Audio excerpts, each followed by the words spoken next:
ਤੁਸੀਂ ਜੁੜ ਚੁੱਕੇ ਹੋ ਨੇਸ਼ਨ ਪੋਸਟ ਨਾਲ। ਇਸ ਵਕਤ ਅਸੀਂ ਸਿੰਘੂ ਕੁੰਡਲੀ ਬਾਰਡਰ ਦੇ ਉੱਤੇ ਹੈਗੇ ਆ ਤਾਂ ਅਸੀਂ ਗੁਰੂ ਤੇਗ ਬਹਾਦਰ ਮੈਮੋਰੀਅਲ 'ਚ ਬੈਠੇ ਆ, ਜਿੱਥੇ ਆਮ ਆਦਮੀ ਪਾਰਟੀ ਦਾ ਜਿਹੜਾ ਵਾ ਲੰਗਰ ਚੱਲ ਰਿਹਾ।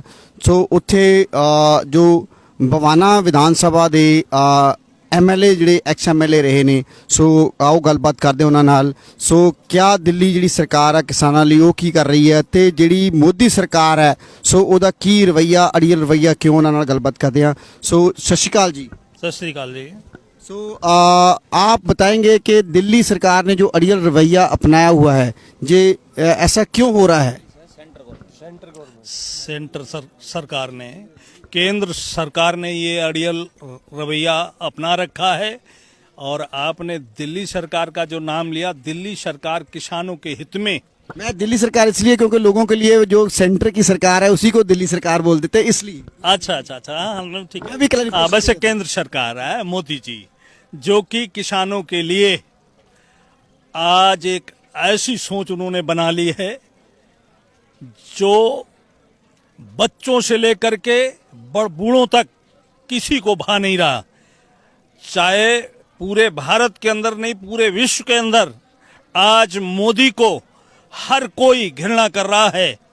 किसान तो जिस तरह से जिन हालातों पे यहाँ पर जूझ रहा है, मैं परमात्मा से प्रार्थना कर रहा हूँ कि हे मालिक, इनकी जो है ये समस्या जल्दी से जल्दी मोदी को सद्बुद्धि दे और ये तीनों काले कानून वापस लें, जिससे किसानों को और तमाम पूरे देश से आए हुए भाई बहनों को राहत मिले, अपने अपने घर जाएं, अपने तरीके से अपना खेती करें, तरीके से रहें। तो मोदी जी, आपसे इस चैनल के माध्यम से मैं हाथ जोड़ के कह रहा हूं कि ये आप ठीक नहीं कर रहे किसानों के लिए। जितनी जल्दी हो ये अपने काले कानून वापस लें। जहां तक दिल्ली सरकार की बात है, हमारे दिल्ली में किसान भाई आके रुके हैं बॉर्डर पे, तो हमारे माननीय श्री अरविंद केजरीवाल सीएम साहब, दिल्ली के सीएम साहब, उनकी नेक नियत हमेशा रही और रहेगी। उन्होंने ये तय किया है कि 1-2 महीना नहीं, चाहे सालों किसान बैठे, किसी तरह से कोई कमी नहीं रहने देंगे। मेरे भाई हैं, मेरे अपने हैं, किसान अन्न आता है, पूरा भारत नहीं पूरा संसार किसान ही पेट भरता है सबका। तो किसानों का तो मैं भी तहे दिल से स्वागत, अभिनंदन और धन्यवाद करता हूं। और किसान के लिए अगर किसान भाई अगर ये आवाज दें कि रामचंद्र तुम्हारे लिए कुछ भी, तो किसानों के लिए मैं कुछ भी करने के लिए तैयार हूं, लेकिन ये समस्या हल होना चाहिए। मेरा सवाल है कि जैसे अरविंद केजरीवाल जी ने जब ये कानून आए तो दिल्ली सरकार ने भी इनकी नोटिफिकेशन की, तो उसके ऊपर भी बहुत से सवाल उठे। सो वो क्यों? देखिए, ऐसा है, सीएम साहब से कहा कि भाई मुझे अपने जो स्टेडियम दे दो, किसानों को यहाँ जो है एक जेल के रूप में हम तब्दील कर देंगे। सीएम साहब ने बिल्कुल इसके लिए हाँ नहीं किया और बल्कि एक फटकार लगाई कि मैं बिल्कुल इस पे सहमत नहीं हूं, और ना उनकी बात मानी। ना आज जो खुले में किसान भाई बैठे उनको एक जेल जैसा वहां पे नरकीय जीवन बना देते ये केंद्र सरकार। इनकी ये जो है हर तरह से सोची समझी साजिश और पूरी प्लानिंग थी इस विषय में, लेकिन ये सीएम साहब जिनके दिल में किसानों के लिए दर्द है, उन्होंने बिल्कुल इस बात पे सहमति नहीं दी। जैसे कि बुराड़ी में बनाया हुआ है, बुराड़ी में बनाया हुआ, वो तो देखो जब ये हुआ कि भाई वहां आ रहे तो सीएम साहब ने उनके लिए जो है तमाम इस चीजों की व्यवस्था कर दी है, बहुत बढ़िया व्यवस्था की थी। लेकिन किसान भाई वहां भी हैं अभी और हर बॉर्डर पे हैं।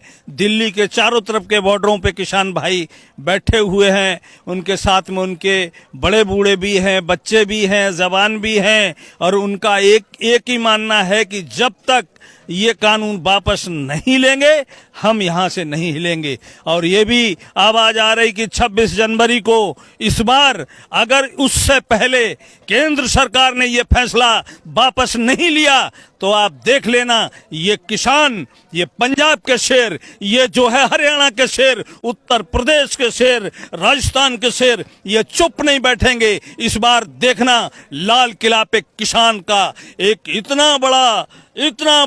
इतनी बड़ी भारी संख्या होगी जिससे मोदी क्या कोई भी वहां पहुंच भी नहीं पाएगा, ये देख लेना। और किसानों का जो है ना ध्वज जाकर के फैलाएंगे किसान, ये देख लेना। मेरा सवाल है, जैसे कि अमित शाह जी ने जो पहले मीटिंग तो बुला ली बट बाद में मीटिंगों से भागे, जे ऐसा रवैया जो है जो केंद्र की सरकार है वो क्यों अपना के बैठी हुई है किसानों के प्रति? जैसे दिल्ली के किसान है सो वो कहते हैं कि दिल्ली के किसान है नहीं, ये तो पंजाब और हरियाणा के किसान हैं।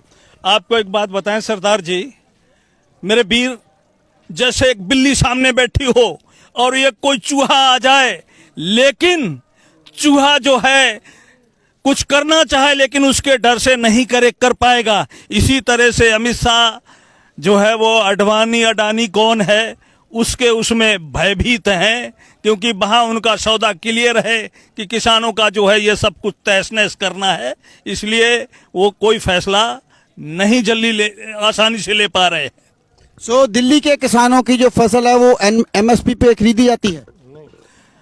देखिए, किसानों की हरियाणा है, पंजाब है, इससे किसानों को बहुत बड़ा फायदा मिलता था। जब वही फायदा खत्म कर देंगे तो उनका कैसे जीवन चलेगा?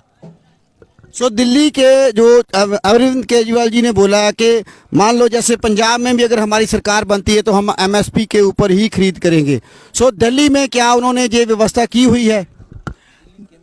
देखिए, ऐसा है, दिल्ली में पूर्ण राज का दर्जा ना होने के कारण बहुत सी चीज़ें ऐसी हैं जो हमारे CM साहब उसमें डिसीजन लेना चाह रहे हैं, लेकिन ये लोग मंजूरी LG साहब नहीं देते हैं, इसलिए हम लोग मजबूर हो जाते हैं।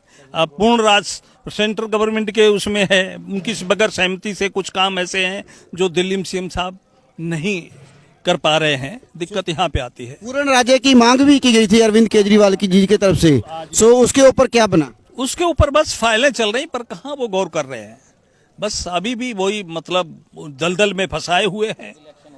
सो पंजाब में जैसे 2022 में इलेक्शन होने वाली है, तो वहां पे आप क्या समझते हो कि 2022 में आम आदमी पार्टी की सरकार बनेगी?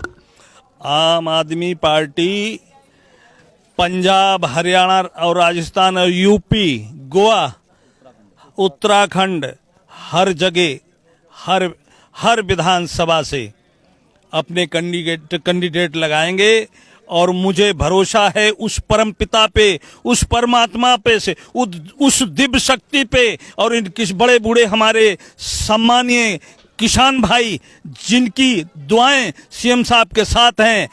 ये देखना, उत्तर प्रदेश में भी 22 में सरकार आम आदमी की बनेगी, आप सबकी सरकार बनेगी, और गोवा में भी, और उत्तराखंड में भी, पंजाब में भी आप सबकी ही सरकार बनेगी, मोदी की सरकार नहीं बनेगी, ये देख लेना।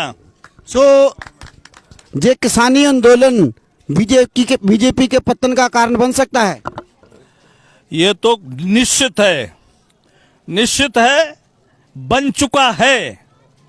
अगर इन्होंने ये काले कानून नहीं वापस लिए तो इन्होंने सोचा नहीं होगा वो हालात इनके होंगे। सो ਇਹ ਸਨ ਸਾਡੇ ਨਾਲ ਆਮ ਆਦਮੀ ਪਾਰਟੀ ਦੇ 2017 ਦੇ ਵਿੱਚ ਬਵਾਨਾ ਵਿਧਾਨ ਸਭਾ ਦੇ MLA, ਸੋ ਜਿਨ੍ਹਾਂ ਨੇ ਇੱਕ ਲਲਕਾਰ ਵੀ ਦਿੱਤੀ ਹੈਗੀ ਹੈ BJP ਸਰਕਾਰ ਨੂੰ ਵੀ, ਕਿ ਇਹਨਾਂ ਨੇ ਨਾਲ ਇਹ ਵੀ ਦੱਸਤਾ ਕਿ ਆਉਣ ਵਾਲੇ ਸਮੇਂ ਦੇ ਵਿੱਚ ਗੋਆ ਦੇ ਵਿੱਚ, UP ਦੇ ਵਿੱਚ, ਪੰਜਾਬ ਦੇ ਵਿੱਚ ਆਮ ਆਦਮੀ ਪਾਰਟੀ ਦੀ ਜਿਹੜੀ ਆ, ਔਰ ਉੱਤਰਾਖੰਡ ਦੇ ਵਿੱਚ ਵੀ ਜਿਹੜੀ ਆ ਆਮ ਆਦਮੀ ਪਾਰਟੀ ਦੀ ਜਿਹੜੀ ਸਰਕਾਰ ਬਣੇਗੀ। जुड़े रहो नेशन पोस्ट के नाल।